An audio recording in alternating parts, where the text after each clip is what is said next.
We reconvene at the Watchtower. This is where I formally introduce myself to Nimbus.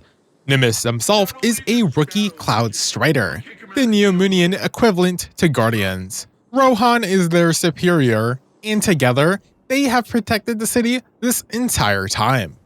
While they don't see the need for us at this point in time, we do have a common enemy, and thus they recommend us to talk to Osiris before doing anything else. We head to the Hall of Heroes, which is behind Nimbus. This floor of the Watchtower is quite nice aesthetically. The blend of semi-retro futuristic stylings, combined with Destiny's space fantasy design, brings about a rather cozy vibe from otherwise harsh materials and lighting. There is even an indoor waterfall and a flying fish pool. Osiris reveals to us that his visions were indeed true. Apparently, a group known as the Ishtar Collective was the one behind building Neomunian and keeping it a secret. I believe this is the first time I've heard the faction known as the Ishtar Collective. A cursory search revealed to me that they were a rival to Clovis Spray's corporation during the golden age of humanity, so it's nice to have that context. I'm actually a little bit surprised that this is where Destiny decided to draw the line and not explain a concept / proper noun to us.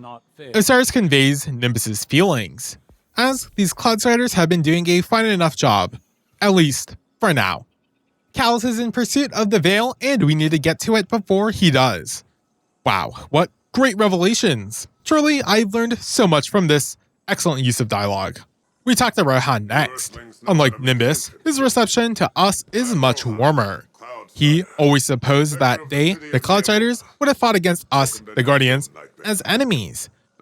However, we are here as allies instead, which is for the best. It is also here that I stand next to Rohan that I realize just how tall the Cloudsiders really are. This is a classic, they're 6 feet and I'm 5'11" situation. In addition to Rohan's and Osiris's thoughts, we can also hear a brief message from Jisoo Calorando from Neomunian's news. Jisoo Calorando is not a Destiny name, by the way. That's ripped straight out of Star Wars. His recap lets us know that the Neomunians know us Guardians as Earth Warlords. This would explain Rohan's initial assumptions about us. While we know about the Cabal presence, this message informs us of the unknown Vex attack on Neomunian's western front. These additional bits of dialogue were not all that useful. Nothing new or interesting was really learned, and they didn't contribute to the overall world building in any sort of way outside of the radio message and Osiris mentioning the Ishtar Collective. The Neomunian news is an interesting and cool fact to know about, but that doesn't further my interest in wanting to learn about Neomunian. I am, however, infinitely more interested in the Ishtar Collective and how they managed to build this entire civilization. With all of these side activities out of the way, we can start the second mission. Luckily, the banner for the campaign is right outside. Let's get in the city. I'll open a radio channel with Nimbus. Ghost notes how the city is impressive. Visually, from up high on the Watchtower, I would agree. However, when it comes to exploring the city itself, it falls apart. It's not bad. In fact, the levels are still visually nice and enjoyable to traverse through. The open levels were designed to allow for Destiny's gunfights, and of course, Strand. If the combat arenas were smaller, narrower, and more vertically dense, then that would help fulfill the urban vibes. Having more indoor levels would also help contribute to that feeling. Aside from what we, as the Guardians, see, Nimbus alludes to how the view within the Cloud Arc is completely different. They then explain how the Cloud Arc is where all of Neomunian's citizens live, virtually. While there might be some interesting and lore justifications for this, my first thought was, on the meta level, that the game could not render an entire city's worth of NPCs, and thus we had to come up with a way to not render those character models. I dropped down the elevator, and since I saw the wisps of air that were meant to push you up, I didn't break my fall with the jump. This took me to critical health. Does this incident matter at all? No, but it happened. I noticed that the objective marker was in the distance, and so the second time around, I didn't just drop down and leaped onto the rooftop of the next closest building. Of course, I got a bit overzealous and fell to my death before being able to continue on. Ghost connected the Cloud Striders into our comms network. This allows Nimbus to contact us. Here is where I come to a stop and observe the graffiti on the wall in front of me. To me, the graffiti represents a tribute to what I presume to be all of the previous Cloud Striders. Since we only know of 2 remaining, this leads me to question what happened to the rest of them. Nimbus took this time to mention the Vex threat just in case we missed the news earlier. Osiris does not give a single fuck about them though and leads us to push forward. Unfortunately, the Shadow Legion has erected barriers to slow us down. The easiest way through is by using the keycards of the Shadow Legion, and thus Nimbus went ahead and pinged several of them that should allow us to pass through. However, just in case, they will continue looking for other methods to subvert this barrier. The rest of the streets as I make my way to the first encounter are oddly silent and empty. There's no sign of any sort of life or conflict, which is kind of weird and oddly unsettling. The silence also conflicts with the overall bustling vibes of, what's supposed to be a futuristic city. I reached the Zephyr concourse and can finally start my counter-assault. The Vex are engaged in combat with some Cabal from the Shadow Legion, but I third-party them. My goal now is to just defeat enough troops to draw out the commanders so I can snatch their keycards. The combat in this section is pretty easy to navigate through. However, since I am dealing with the Cabal, there's one way that is certain to always kill you.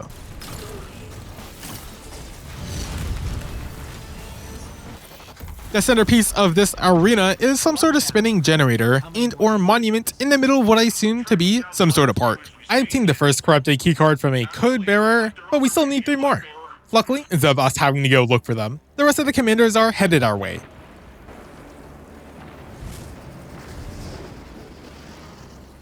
After acquiring the 3rd keycard, I die again, but this time it's due to me getting booped off the edge of the map.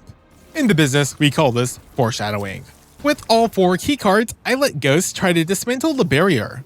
Their implementation of Black Fleet technology is more advanced than what our Ghost expected, and thus it will take him some time to decrypt our way past. Our actions don't go unnoticed, and thus the Shadow Legion don't miss this opportunity to strike back. This initiates a combat encounter where we hold back against the troops in 3 different waves. Nothing out of the ordinary occurs here. For some reason, this section is not a restricted light encounter. While I didn't die, the threat of having a limited amount of lives looming over you does influence your gameplay regardless. After breaking through, we encounter a 2nd barrier. Luckily, the explosion from some yellow barrels takes care of this one. We listen in on Osiris. He's bemoaning about how the witness probably already has a veil at this point. Of course, this is a jab at how slow our progress is. Nimbus complains about the complaining. Neither of them are all that productive with this nonsense, though. Sure, Osiris is correct that the veil is of the utmost importance, but Nimbus counter-whining is still whining. Besides, we will almost certainly know when the witness obtains the veil. Once again, I must compliment Destiny's art direction and implementation of those concepts. Even this simple hallway is quite striking in its design. I reached the SI terminal. This is where we place down our first campaign banner for this mission. According to Nimbus, we near the veil. However, as we get closer, our ghost feels a bit strange.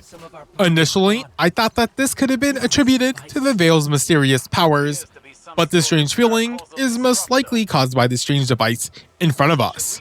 Osiris determines that it's some sort of paracausal disruptor. This is just technology that the Cabal have, apparently. Neat, I guess. Not for us, though. Volorn, Shadow Legion Supply Master, is here to deal with us. I don't find him that much of an adversary, though. Our ghost notes how our powers are being suppressed, but I'm not really suffering from that condition. I know that there's a suppression field debuff when you walk within the range of the weird paracausal disruptor, but I'm not sure what exactly it's doing. I think it's just slowing down our cooldowns, but that's just a conjecture. Shadebinder and Stasis is a darkness subclass, and because of that fact, I wonder if the effects are being reduced. Nonetheless, I cleared the way of the ads and killed the Supply Master with my Apex Predator. A cutscene plays. We're too late. They've got the veil. Guardian, this doesn't feel right. The veil? It's worse than before. Much worse.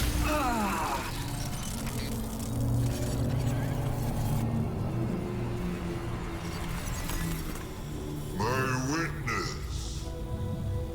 Progress. We have captured the veil. Well, the area around the veil. It is entombed, so it will take some time to break through and link the relay. Add to that the enemy presence. Yes. We know they are here. A few of Soul's protectors cannot prevent fate. You will link the radio mast and see the veil destroyed. The final shape rests upon it. Indeed, my witness.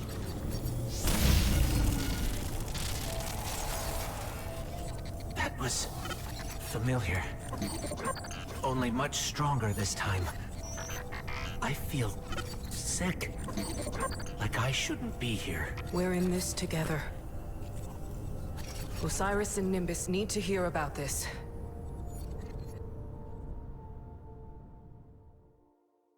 From it, we learned that we're too late and that Calus captured the veil. Our ghosts feel some sort of disconnect. This manifests in our ghost projecting a conversation between the witness and Calus, where it takes the role of the witness. While Calus has the veil, he still needs to get past its protections in order to destroy it with a weapon called the radial mast. While I still don't know the exact details of what the veil is, from this cutscene, I can tell that the veil has some sort of connection with Ghost. This implies a deeper level of connection between the veil and the Traveler. What exactly happened to our ghost is never explained though. Also, using the power of hindsight, I think that this mission would have been the opportunity to first show off the veil. That way, we could at least know what this MacGuffin even looks like. We return to Nimbus at the Watchtower. Nimbus recognizes that the veil is safe for now. He then summarizes the events that just occurred with a rather dismissive attitude. Saying radial thingy is literally longer than saying radial mast. Regardless, he details how the veil is tied directly to the Cloud Arc and thus all of Neomunian. The rest of his words are a complete waste of time though, as they surmount to the fact that we need to talk to Rohan and Osiris next. Brilliant. Overall, this mission was on the weaker side. Sure, the length is a slight factor, but in terms of story and character progression, nothing really happened. Calus has the veil, but only through a technicality. He still has to break past its defenses, which gives us more time to fight back, which means that the status quo is the exact same. Neomunian's patrol area is neat though, even if it's mainly through its aesthetics. The radial mast is another proper noun object that was introduced that we have little information about. We at least know its purpose is to destroy the veil. That's it for this episode. Like the video, subscribe, stay tuned for more Lightfall. I mean, I guess be excited for more Lightfall. Yay.